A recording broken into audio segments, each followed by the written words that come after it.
So hey guys, welcome back to my channel. आज मैं आ गया हूँ नवाबों के शहर लखनऊ में, और मेरे पीछे आप देख रहे होगे ये यहाँ का फेमस रूमी दरवाज़ा है। आप यहाँ कैसे आ सकते हो, कितने दिन का टूर प्लान होना चाहिए, क्या आइटनरी रहेगी, क्या बजट रहेगा, सारी इन्फॉर्मेशन दूंगा। तो पूरी इन्फॉर्मेशन के लिए पूरी वीडियो को ज़रूर देखिएगा, चैनल को सब्सक्राइब, वीडियो को लाइक एंड शेयर करना ना भूलिएगा। तो आइए मेरे साथ घूमिए लखनऊ।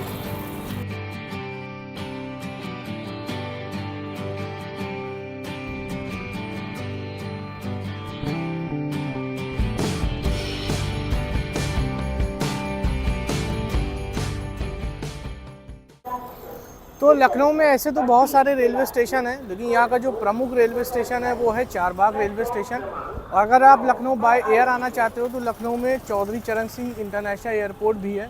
साथ ही कुछ बड़े शहरों से जैसे दिल्ली, आगरा, वाराणसी से आपको लखनऊ के लिए डायरेक्ट बसेस भी ईजिली मिल जाएंगी। लखनऊ ट्रिप की शुरुआत हमने की अंबेडकर पार्क से। अभी हम लोग आ चुके हैं doctor Bhimrao Ambedkar memorial park में, और बहुत बड़ी ये पार्क बनी है। 7 बिलियन इंडियन रुपीज़ में बनाई गई थी जब ये 2008 में पार्क ओपन की गई है पब्लिक के लिए। और आमतौर पे जो आप पार्क्स देखते होंगे जहाँ पे फ्लावर्स रहते हैं, ग्रासेस रहती हैं, गार्डन्स रहते हैं, उससे एकदम डिफरेंट ये पार्क है। ये पार्क पूरी रेड मार्बल से बनी गई है जो राजस्थान से यूज़ किए गए थे, और शायद यही वजह है जो इस पार्क को इतना ख़ास बनाता है और दूसरी पार्क से इतना अलग है। ये अंबेडकर पार्क की न्यू 1995 में रखी गई। फिर इसके बाद 2002, 2003, 2004 में इसमें रेनोवेशंस होते रहे, और 14 अप्रैल 2008 को ex chief minister Shrimati Mayawati ji ने ये पार्क पब्लिक के लिए ओपन कर दी। ये अंबेडकर पार्क इतने बड़े एरिया में बनाई गई है कि यहाँ 4-5 हज़ार लोग भी आ जाते हैं तो पता नहीं चलता है। और क्योंकि यहाँ पे पेड़ वगैरह नहीं है, तो गर्मियों में अगर आप आ रहे हैं तो मैं आपको एडवाइस दूंगा कि आप या तो सुबह सुबह आ जाओ या फिर इवनिंग के टाइम आओ, क्योंकि दिन में आपको बहुत ज़्यादा गर्मी लगने वाली है। क्योंकि रीज़न यही है कि यहाँ पे कोई भी पेड़ वगैरह नहीं है जहाँ पे आप बैठ सकते हो, तो पूरा मार्बल से ही ये पार्क बना है। तो आप सुबह सुबह आ जाओ, सबसे बेस्ट टाइम वही रहेगा इस पार्क को विज़िट करने का। इस जगह को प्रतिबिंब स्थल के नाम से जाना जाता है, और यहाँ पे टोटल 62 एलिफेंट्स को अलाइन किया गया है साइड बाय साइड, और वाकई ये काफ़ी ऐतिहासिक पार्क है। पार्क एक्सप्लोर करने के बाद हम पहुंच गए सीधा बड़ा इमाम बाड़ा। आ चुके हैं हम लखनऊ की शान कहे जाने वाले बड़ा इमाम बाड़ा में, और ये सामने इस बड़े इमाम बाड़े का एंट्री गेट है, और बहुत ह्यूज एंट्री गेट बना हुआ है। तो अभी हम लोग चलते हैं अंदर, खुद भी देखते हैं और आपको भी दिखाते हैं लखनऊ का बड़ा इमाम बाड़ा। आ चुके हैं अभी हम लोग बड़े इमाम बाड़ा के अंदर, और यहाँ का एंट्री टिकट जो है वो 50 रुपीज़ है, और 50 रुपीज़ में ही आपको शाही बाउली, भूल भुलैया और बड़ा इमाम बाड़ा तीनों चीज़ें कवर हैं। तो अभी हम लोग इसके पहले वाले ग्राउंड में हैं, और अभी हम लोग चल रहे हैं अंदर बाउली देखने। बड़ा इमाम बाड़ा लखनऊ की वो इमारत है जो साल भर में सबसे ज़्यादा टूरिस्ट अपनी तरफ आकर्षित करती है। बड़ा इमाम बाड़े को अवध के चौथे नवाब आसिफुद्दौला ने 1784 में बनवाया था, जब अवध में अकाल पड़ा था। इमाम बाड़े को 3 भाग में बांटा जा सकता है। पहला यहाँ का बड़ा इमाम बाड़ा, दूसरा शाही बाउली, और तीसरा यहाँ की भूल भुलैया। पहले इस बाउली की गहराई 265 फीट हुआ करती थी, और गोमती नदी से इस कुएं का कनेक्शन था, और इस कुएं के नीचे से इसकी अंडरग्राउंड सुरंग भी थी जो फैजाबाद आगरे तक जाती थी।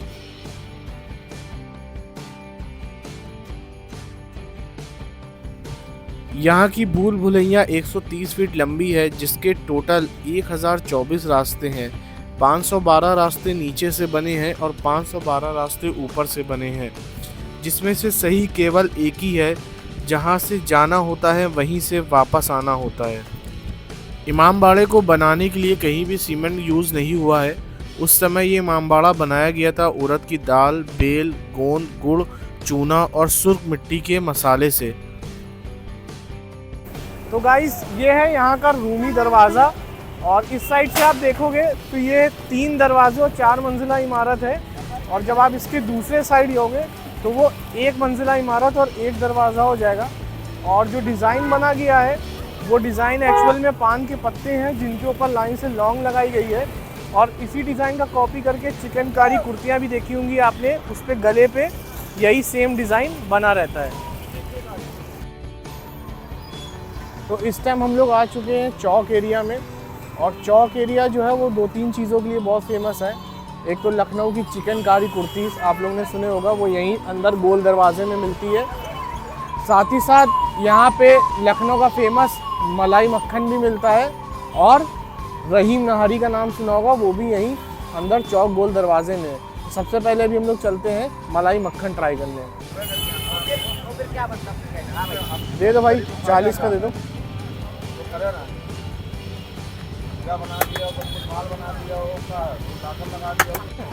तो ये है लखनऊ का फेमस मलाई मक्खन, इसको बनारस में मलइयो भी बोलते हैं। और ये रात के 1:30 बजे से भैया ने बताया इसका बनना स्टार्ट होता है, और सुबह 6 बजे तक बनता रहता है। इसका मतलब कम से कम 5 से 6 घंटा ये बनता होगा। तो इसका टेस्ट ट्राई करते हैं। इसकी सबसे बेस्ट चीज़ पता है क्या है, कि आप बिना किसी एफर्ट के खा सकते हो। बस आप मुंह में रखो और ये मेल्ट हो जाएगा, बहुत बढ़िया है। तो लखनऊ आ रहे हैं तो मलाई मक्खन मिस ना करिएगा। स्पेशली विंटर्स में तो यहाँ पे लाइन से मलाई मक्खन बिकते, कम से कम 20-25 शॉप्स लगी रहती हैं यहाँ पर। अभी तो गर्मियाँ तो शॉप्स कम हो गई हैं। गोल दरवाजे के अंदर एंट्री करते ही आपको दिख जाएगी लखनऊ की फेमस चिकनकारी कुर्तीज़ की शॉप्स, और ये पूरी मार्केट 1 से 1.5 किलोमीटर तक फैली हुई है। और यहाँ पे कारखाने भी हैं जहाँ से पूरे वर्ल्ड में लखनऊ की कुर्तीज़ सप्लाई की जाती हैं।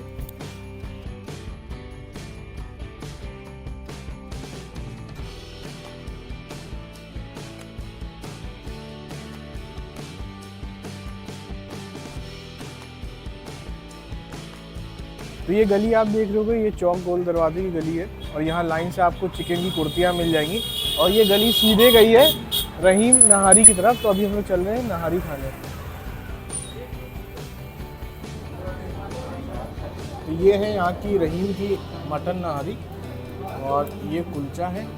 और ये कुलचा आमतौर पर आपने देखा होगा नहारी दिल्ली वगैरह में तंदूरी रोटी से खाई जाती है, यानी यहाँ लखनऊ में स्पेशल कुलचा चलता है।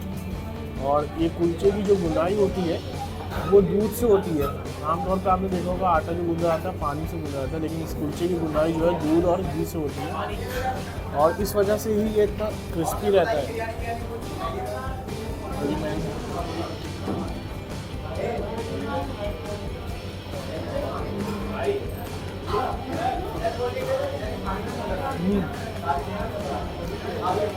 बहुत टेस्टी है। और आम नहारी का जो मतलब होता है वो होता है कि नहार में खाई जाती है। तो आप इसे लखनऊ का फेमस नाश्ता भी बोल सकते हो, क्योंकि ये नहार में खाई जाती है। इसकी मुझे जो सबसे खास बात लगी कि इसके जो पीसेस है ना वो एकदम मेल्ट हो रखे हैं, एकदम बहुत सॉफ्ट है। मज़ा आ गया खाने में। रहीम की नहारी कुलचा एंजॉय करने के बाद हम पहुंच गए देश का सबसे बड़ा क्लॉक टावर देखने, जो हुसैनाबाद ट्रस्ट ने 1887 में बनवाया था सर जॉर्ज कूपर के वेलकम के लिए। इस क्लॉक टावर की हाइट 219 फीट है, और हुसैनाबाद ट्रस्ट ने इसको 1,75,000 की लागत में बनवाया था। और यहाँ का कोई भी एंट्री टिकट नहीं है। यहीं पास में बना हुआ है यहाँ का छोटा इमाम बाड़ा, जिसका आर्किटेक्चर बहुत ही ज़्यादा खूबसूरत है। तो छोटा इमाम बाड़ा में एंट्री करते ही सामने आपको ये मछली का स्टैचू दिख जाएगा, और इस स्टैचू का काम ये है कि ये हवा का डायरेक्शन बताता है कि हवा किस साइड मूव कर रही होगी। स्टैचू देख लिया है, अभी हम लोग यहाँ का शाही हम्माम देखने चलते हैं। तो ये था उस ज़माने का शाही हम्माम, जहाँ पे राजा महाराजा स्नान किया करते थे इमाम बारगाह जाने से पहले। तो कभी भी कोई भी मेहमान वगैरह आता था इमाम बाड़ा, अगर उसको जाना है तो आप ये देख लोगे ये यहाँ का बाथटब है। तो इसमें स्नान किया करते थे, फिर इमाम बारगाह में जाते थे। और यहाँ पे 3 टब ऐसे ही बनाए गए हैं, एक ठंडे पानी का, एक गर्म पानी का, एक सादे पानी का। ये 3 ऐसे ही बनाए गए हैं। तो ये सामने बनाया गया है स्टैचू। इस स्टैचू का काम ये है कि इस इमारत को ये बिजली से प्रोटेक्ट करता है। ये आप देख रहे होगे कि ऊपर चेन गई हुई है, वहाँ बंधी हुई। तो कभी भी इस इमारत में बिजली चली गई तो वो चेन के ज़रिए होते हुए और स्टैचू के ज़रिए ज़मीन में चली जाएगी। तो इसका काम यही है कि ये मॉन्यूमेंट्स को प्रोटेक्ट करता है बिजली से। उसके बाद पीछे बनाई गई है मस्जिद, जहाँ पे लोग नमाज अदा करते हैं। और मस्जिद के जस्ट साइड में बनाया गया है मकबरा, जो आप सामने देख रहे होगे।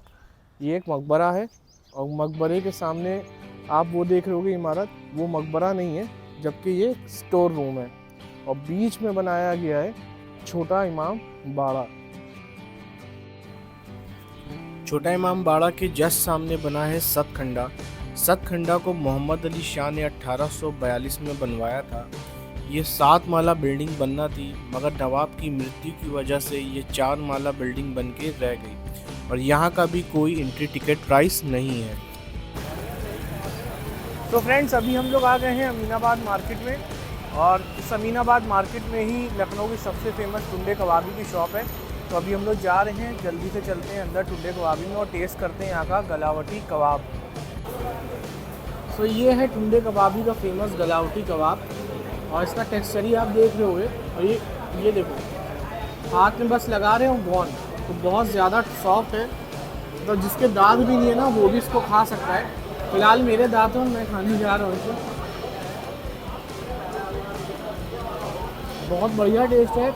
इसमें पपीता भी पड़ा हुआ है, क्योंकि उसका टेस्ट आ रहा है। आप जब खाओगे तो फील होगा कि इसमें पपीता ही पड़ा हुआ है। तो स्पाइसेस बहुत कम है, बहुत स्मूथ सा जो टेस्ट होता है ना, वो आ रहा है। और अब इसको खाने के बाद आपको पता लगेगा कि क्यों पूरे वर्ल्ड में टुंडे कबाबी इतना फेमस है। बहुत बढ़िया। गलावटी कबाब खाने के बाद हम लोग पहुंच गए प्रकाश कुल्फी। तो अभी हम लोग आ चुके हैं प्रकाश कुल्फ़ी, और इनकी सबसे ज़्यादा जो खाई जाती है वो केसरिया कुल्फ़ी है, और हमने भी अभी वही ऑर्डर की है। इस पर डाला हुआ है फालूदा। तो चलिए इसको ट्राई करते हैं।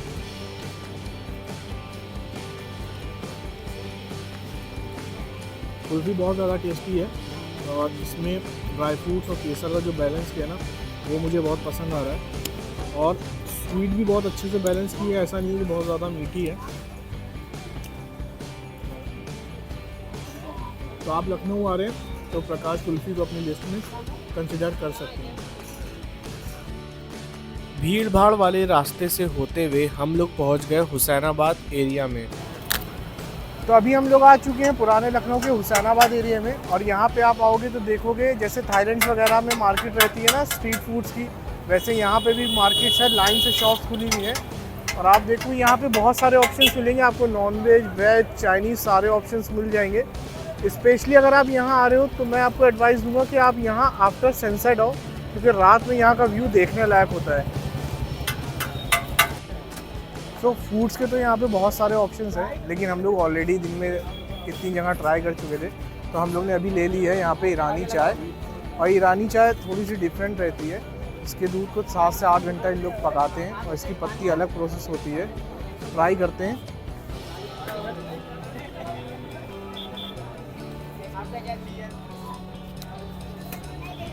बहुत अलग सी चाय है। इसमें दूध का जो है रेशियो जो है वो 80% रहता है, और पानी इसमें पड़ता नहीं है। पत्ती भी जो है इसमें 20% काम करती है। मेन इसका खेल दूध का है। बहुत बढ़िया। तो लखनऊ घूमने का सफ़र यूं ही जारी रहेगा। नेक्स्ट वीडियो में मैं आप लोग को बताऊंगा यहाँ की कुछ और बेहतरीन प्लेसेस, साथ ही साथ यहाँ का बजट और आइटनरी।